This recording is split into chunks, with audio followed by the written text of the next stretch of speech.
আওয়ামী লীগ ৭৭ বছরের ইতিহাস। দলটি আগেও কয়েকবার রাজনৈতিক সংকটে পড়ে। প্রতিবারই আওয়ামী লীগ আবার সংগঠিত হয়ে রাজনীতিতে ফিরে এসেছে। প্রতিটি ফিরে আসাই ছিল গণজাগরণের এক একটি মহাকাব্য।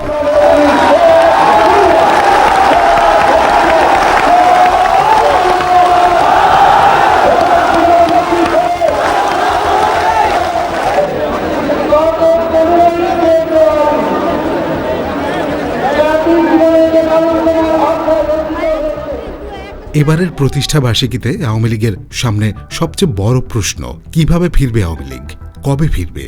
১৯৪৯ সালের ২৩ জুন পূর্ব পাকিস্তান আওয়ামী মুসলিম লীগ প্রতিষ্ঠার মধ্য দিয়ে আওয়ামী লীগের গোড়াপত্তন হয়। ১৯৫৫ সালে অসাম্প্রদায়িক রাজনৈতিক আদর্শের প্রতিফলন ঘটানোর উদ্দেশ্যে এর নামকরণ করা হয় আওয়ামী লীগ। ২০২৪ সালে ষড়যন্ত্রমূলকভাবে বাংলাদেশের অন্তর্বর্তী সরকার ২০২৫ সালের ১০ মে আন্তর্জাতিক অপরাধ ট্রাইব্যুনালে বাংলাদেশ আওয়ামী লীগ ও তার নেতাদের বিচার কার্য সম্পন্ন না হওয়া পর্যন্ত আওয়ামী লীগ এবং এর অঙ্গ সংগঠনের যাবতীয় কার্যক্রম নিষিদ্ধ করে এবং আন্তর্জাতিক অপরাধ ট্রাইব্যুনালের বাদী ও সাক্ষীদের সুরক্ষার জন্য সন্ত্রাস বিরোধী আইনের অধীনে সাইবার স্পেস সহ আওয়ামী লীগের যাবতীয় কার্যক্রম নিষিদ্ধ করার সিদ্ধান্ত গ্রহণ করা হয়েছে।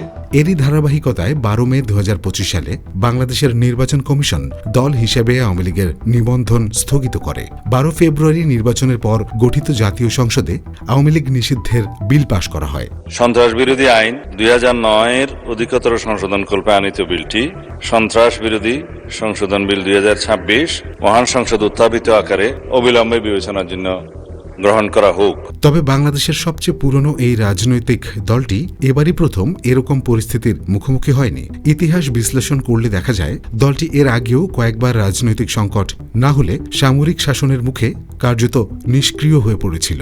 তবে প্রতিবারই আওয়ামী লীগ আবার সংগঠিত হয়ে রাজনীতিতে ফিরে এসেছে।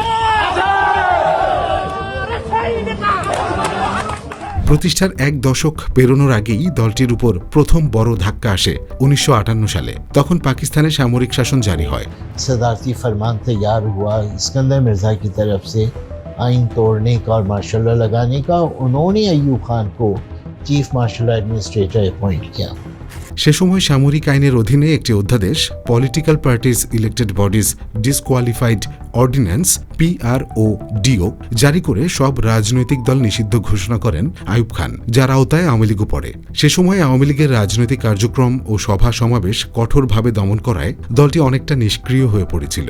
সেই সাথে আওয়ামী লীগের শীর্ষ নেতৃবৃন্দ যেমন হোসেন শহীদ সোহরাওয়ার্দী ও শেখ মুজিবুর রহমান সহ অনেককে গ্রেপ্তার করা হয়। পরে শেখ মুজিবুর রহমান ও তাজউদ্দিন আহমেদ সহ তরুণ নেতারা আওয়ামী লীগকে নতুনভাবে সংগঠিত করেন এবং ১৯৬৬ সালে ৬ দফা দাবি উত্থাপন করেন, যা পূর্ব পাকিস্তানের স্বায়ত্ত শাসনের জন্য একটি গুরুত্বপূর্ণ পদক্ষেপ ছিল। এই ৬ দফা দাবিকে ঘিরে ১৯৬৬ থেকে ১৯৬৯ সাল পর্যন্ত দলটি নানাভাবে দমন-পীড়নের মুখে পড়ে। ১৯৭১ সালের ২৫ মার্চ রাতে পাকিস্তান সেনাবাহিনী অপারেশন সার্চলাইটের মাধ্যমে পূর্ব পাকিস্তানের মানুষদের উপর ব্যাপক দমন-পীড়ন চালায়।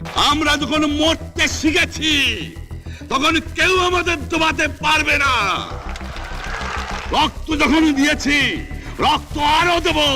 এই দেশের মানুষকে মুক্ত করে ছাড়বো ইনশাআল্লাহ। পরদিন ২৬ মার্চ পাকিস্তানের তৎকালীন প্রেসিডেন্ট ইয়াহিয়া খান জাতির উদ্দেশ্যে ভাষণে আওয়ামী লীগকে রাষ্ট্রদ্রোহী ঘোষণা করে সম্পূর্ণ নিষিদ্ধ করেন। ইয়াহিয়া খান বলেন, আওয়ামী লীগ একটি রাষ্ট্রদ্রোহী দল এবং এটি সম্পূর্ণভাবে নিষিদ্ধ। এই নিষেধাজ্ঞা বাংলাদেশের স্বাধীনতা আন্দোলনের একটি গুরুত্বপূর্ণ মোড় ছিল। নিষেধাজ্ঞা ও সামরিক দমনপীড়ন পূর্ব পাকিস্তানে স্বাধীনতা আন্দোলনকে আরও বেগবান করে। বাংলাদেশ স্বাধীন হওয়ার পর দলটি আবার সংগঠিতভাবে রাষ্ট্র পরিচালনায় ফিরে আসে।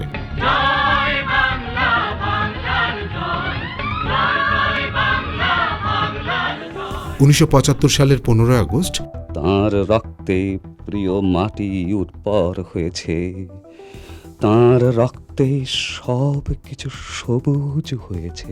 জাতির পিতা বঙ্গবন্ধু শেখ মুজিবুর রহমানকে সপরিবারে হত্যা করা হলে বাংলাদেশ আওয়ামী লীগ একটি গভীর রাজনৈতিক সংকটে পড়ে, যার ফলে দলটি কার্যত নিষ্ক্রিয় হয়ে যায়। দলটি পূর্ণাঙ্গভাবে রাজনীতিতে সক্রিয় হয়ে ওঠে জাতির পিতা শেখ মুজিবুর রহমানের মেয়ে শেখ হাসিনার হাত ধরে। ১৫ আগস্ট হত্যাকাণ্ডের সময় শেখ হাসিনা ও শেখ রেহানা বিদেশে থাকায় প্রাণে বেঁচে যান। এরপর ১৯৮১ সালের ১৭ মে শেখ হাসিনা দেশে ফিরে আসেন। তার ঐতিহাসিক স্বদেশ প্রত্যাবর্তন বাংলাদেশের রাজনীতিতে একটি অবিস্মরণীয় অধ্যায়। তিনি বিদেশে থাকাকালীন ফেব্রুয়ারিতে আওয়ামী লীগের কাউন্সিলে তাকে দলের সভাপতি নির্বাচিত করা হয়। 1982 থেকে 1990 সাল পর্যন্ত এরশাদ সরকার আওয়ামী লীগকে সরাসরি নিষিদ্ধ না করলেও দলটি নানা ধরনের রাজনৈতিক দমনপীড়ন, নিষেধাজ্ঞা ও দমনমূলক পদক্ষেপের মুখোমুখি হয়।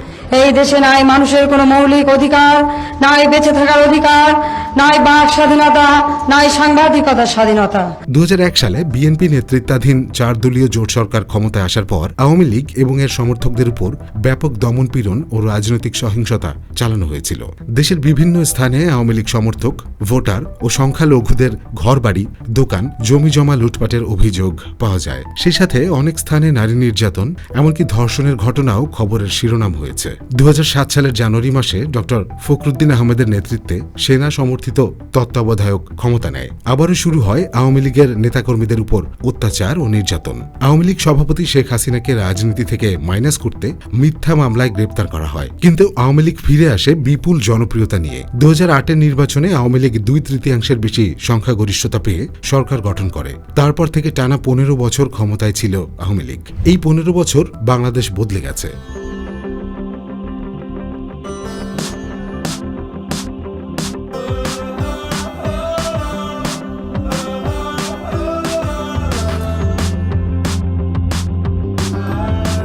পদ্মা সেতু, Karnaphuli tunnel, metro rail, expressway, Bangabandhu satellite ইত্যাদি মেগা প্রকল্প বাস্তবায়নের ফলে বাংলাদেশ বদলে যায়। আমাদের কর্ণফুলী তলদেশে টানেল, বঙ্গবন্ধু টানেল, সেটাও সম্পন্ন হবে। মেট্রো রেল, সেটাও একটা অংশ সম্পন্ন হবে। আর 2023 সালে প্রথমার্ধে রূপপুর পারমাণবিক বিদ্যুৎ কেন্দ্র, সেটাও উৎপাদন শুরু হবে। ঢাকা এলিভেটেড এক্সপ্রেসওয়ের কাজও দ্রুত এগিয়ে যাচ্ছে, প্রায় এটাও 2023 বা 24-এর মধ্যে শেষ হবে। তাছাড়া পায়রা যে বিদ্যুৎ কেন্দ্র, সেখানে ইতিমধ্যেই বিদ্যুৎ উৎপাদন শুরু হয়েছে, সেখানে আরও বিদ্যুৎ উৎপাদনের সুযোগ রয়েছে। কিন্তু দেশি বিদেশি ষড়যন্ত্র আর দলের মধ্যে গুপ্ত ঘাতকদের তৎপরতায় 2024 সালে আওয়ামী লীগ ক্ষমতা হারায়। তবে সাম্প্রতিক সময়ে আওয়ামী লীগ আবারও সংগঠিত হচ্ছে। নিষিদ্ধ আওয়ামী লীগ এখন আবার বাংলাদেশের রাজনীতিতে মূল ফ্যাক্টর হিসেবে সামনে এসেছে। আওয়ামী লীগকে তো আমি কোনোদিনই আপনার আওয়ামী লীগ রাজনৈতিক দল হিসাবে এটা ধরি না। একটা অনুভূতি, এই অনুভূতি হইল আওয়ামী লীগ।